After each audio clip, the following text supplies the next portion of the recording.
शिक्षकांकडे आपल्याला दिसतो आणि म्हणूनच या ट्रस्टने चालवलेली ही शाळा एक आदर्श शाळा म्हणून अनेक पुरस्कार घेतलेली आहे. त्या सर्व पुरस्काराचा सन्मान करत त्यापेक्षाही चांगलं कुठलं काम असेल तर या चिंचवाड गावचा जो स्वरूप जे आहे जुनं त्यावेळेला 35 वर्षापूर्वी असलेलं चिंचवाड आज त्याचं स्वरूप आणि रूप आतनं बाहेरनं बदललेलं दिसतंय. हे या शिक्षकांचं काम आहे असं मला म्हणायचं.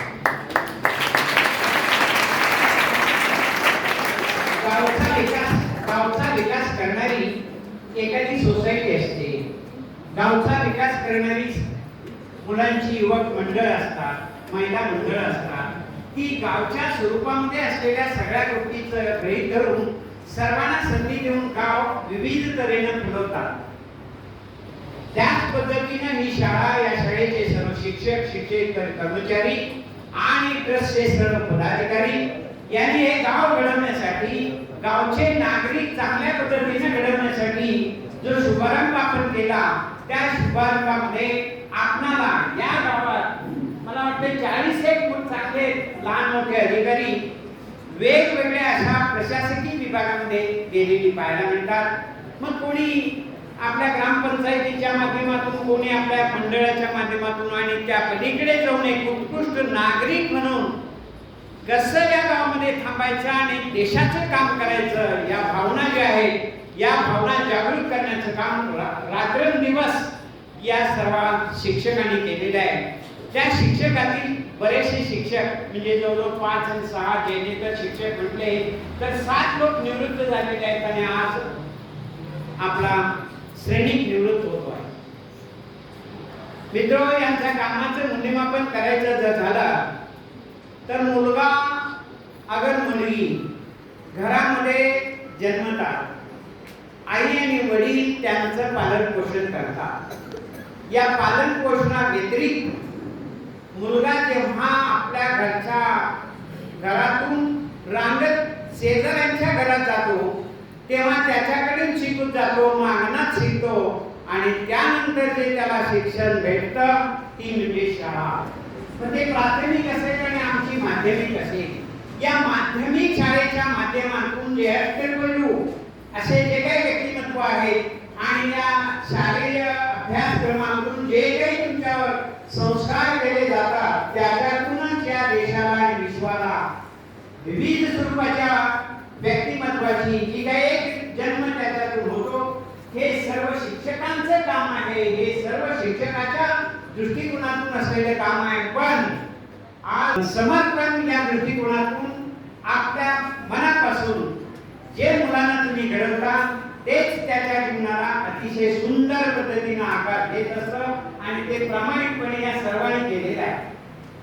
आज श्रेणीचं उदाहरण लक्षात येतं तर तो आला, त्याला बोलून घेतलं. आता त्यावेळेला बोलून नोकरी द्यायची आणि जबाबदारी द्यायची. श्रेणीवर जबाबदारी त्यावेळेला देताना मला बऱ्याच लोक विचारले, अरे काय काय अनुभव नाही, काही नाही, बोर्डिंगमध्ये शिकला म्हणजे काय मोठा झाला काय वगैरे वगैरे. हे असलं तरी ही जबाबदारी त्यावेळेला त्यालाच द्यायची अशा स्वरूपाचं वातावरण त्यावेळेला होतं. पण एक आदर्श गाव म्हणून चिंचवडचा उल्लेख नक्कीच करायला पाहिजे.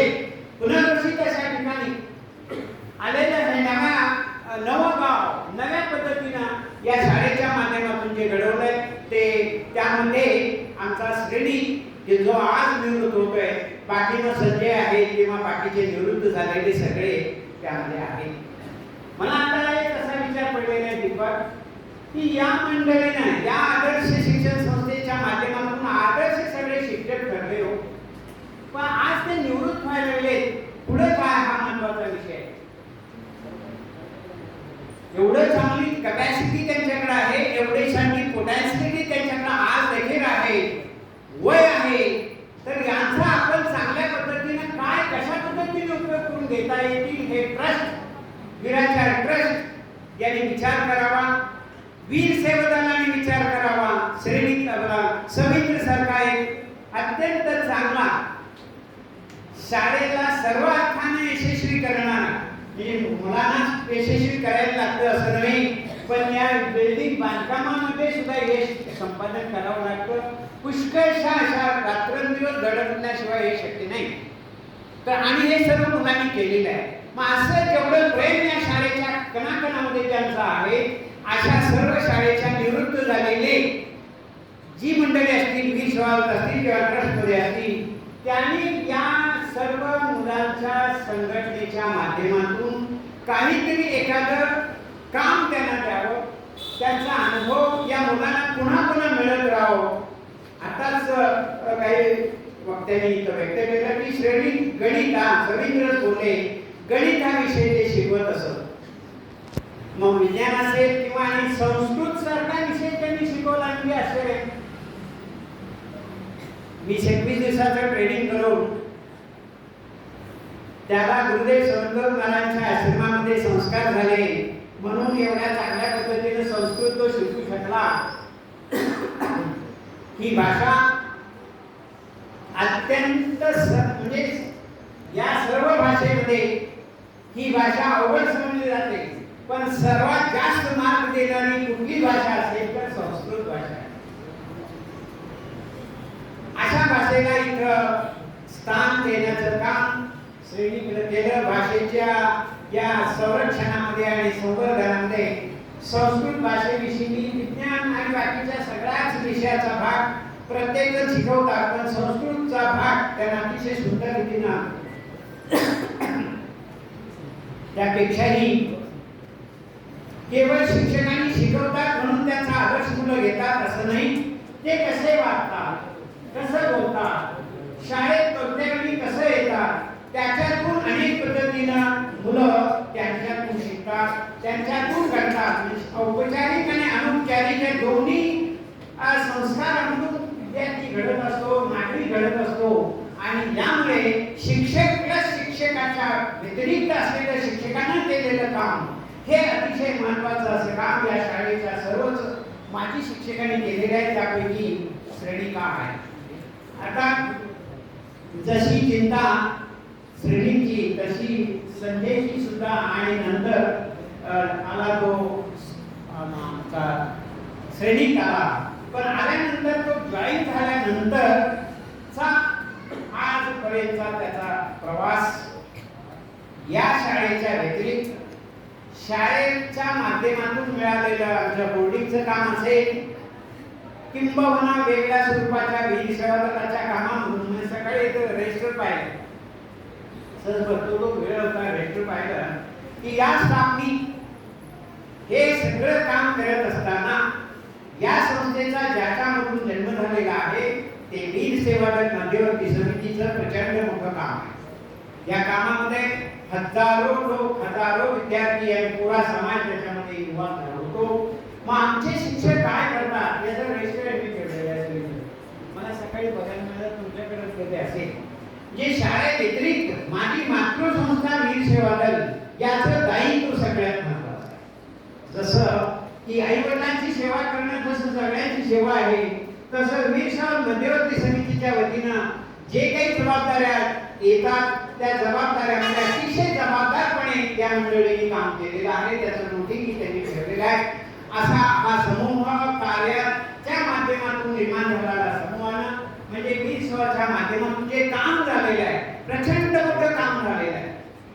या कामाचं मूल्यमापन निश्चितपणे या पुढच्या पिढीच्या माध्यमातून, पुढच्या पिढीच्या माध्यमाच्या दृष्टिकोनातून निश्चित मूल्यमापन त्याचं होत राहील. अनेक लोकांनी पीएचडीचा विषय निवडावा एवढं प्रचंड मोठं काम वीर सेवाच्या युवक संघटनेकडे झालेलं आहे. असं युवक संघटनेच्या माध्यमातून संघटनेच्या संस्कार विशेषतः बाबासाहेब तुरे यांनी एक संस्काराची जी काय पायाभरणी केलेली आहे त्या पायाभरणीवर हे चाललेलं प्रचंड मोठं काम, दीपस्तंभासारखं काम, सर्वांना युवकांना आकर्षित करणारा आणि त्यांच्या गुणाला सुप्त स्वभाव देणारा हा एक जो काही प्रक्रिया लिहिली आहे या प्रक्रियेमध्ये निश्चितपणे आपण समर्पितपणे काम केलेलं आहात. तुमच्याकडे दुनिया काय पाहिल्या तर इथं श्रेणीत मला कधी असं रजिस्टर भेटलं नाही की शिक्षकांच्यावर कारवाई काय झालेली आहे आणि त्याचं काही नोटीस झालेलं आहे ते सरकारी नोंद जी असते ना गोपनीय अहवाल, त्या गोपनीय अहवालामध्ये मला वाटत नाही एकही कुणाची सीआर चुकीचा झालेला नाही. उत्कृष्ट असा सीआर शासनाच्या दरबारी जो जातो तो उत्कृष्ट म्हणजे शाळेच्या शिक्षकाबरोबर या शाळेने या परिसरात चांगलं काम केलेलं अशा पद्धतीचे अहवाल मिळालेले आहेत या शाळेला. तर या शाळेच्या जन्मामध्ये आणि त्याच्या जडणघडीमध्ये संवर्धनामध्ये जे शिक्षकांनी काम केलेलं आहे त्यामधून एक शिक्षक आणि निवृत्त होतो आहे, त्याची जागा निश्चित दुसरे घेतील. काही लोकांनी आता घेतलेली आहे ते निश्चितपणे अशाच पद्धतीचा जो आचारसंहिता आहे त्याची एक संस्कृती आहे, या स्टाफची एक संस्कृती आहे, या स्टाफचा एक आदर्श आहे, एक टीम वर्क करण्याचं त्यांना सवय लागलेली आहे. त्या सवयीतून निश्चितपणे ही शृंखला पुढे चांगल्या पद्धतीने जाता श्री म्हटला की अतिशय सुंदर काम झालेलं आहे, पण त्याला अजून सुंदर काम अपेक्षित दिसतंय त्याच्या भाषणात. यापेक्षाही चांगलं काम करायचं असेल तर अजून आपल्या सुप्त अशा शिक्षकांच्या गुणाला देखील वाव या संस्थेमध्ये आहे. आणि अशा पद्धतीच्या या कामामध्ये श्रेणींनी जे काम केलेलं आहे त्याचं कौतुक. पुढे त्यानं काय करावं हे देखील आम्ही त्यांना सूचना करतोय. म्हणजे एवढे देखील अधिकार किंवा नैतिक आमच्याकडे एक असं दायित्व येतं की श्रेणी पुढे काय करावा. मी त्याला म्हटलं की तू खोची तुझं गाव आहे, या खोचीचे दुसरे मुख्याध्यापक इथं बसले, तेही समर्पित हेडमास्टर आहे, मुख्याध्यापक आहे. आणखीन अनेक मध्यवर्तीची खोचीचे सगळे कार्यकर्ते आहेत. आणि माझा लंगोटिया जो बोर्डिंगमध्ये माझ्या बरोबर शिकला तोही त्या खोचीचा आहे. आता तो गेला, परंतु अतिशय सुंदर अशी ही खोची आणि त्या खोचीतील हे कार्यकर्ते निश्चितपणे आपल्या गावाचा ओढापा असणार. पण मी म्हटलं तू जर रमणार असशील तर या भूमीमध्ये तुझी किती 32 वर्षे 9 महिने घालवलेली आहेत. तो जिव्हाळा जो आहे त्याच्यापेक्षा तुझ्या गावच्या पेक्षा हा जिव्हाळा चांगला आहे, चांगलं घर आहे. आणि इथं जर राहिलास तर आमच्या शाळेला आणि गावाला निश्चितपणे काहीतरी तुझ्याकडून चांगलं काम मिळेल. कारण जे काम तू घेतोस ते तडीपार चांगलं शिस्तबद्ध पुढे नेतोस.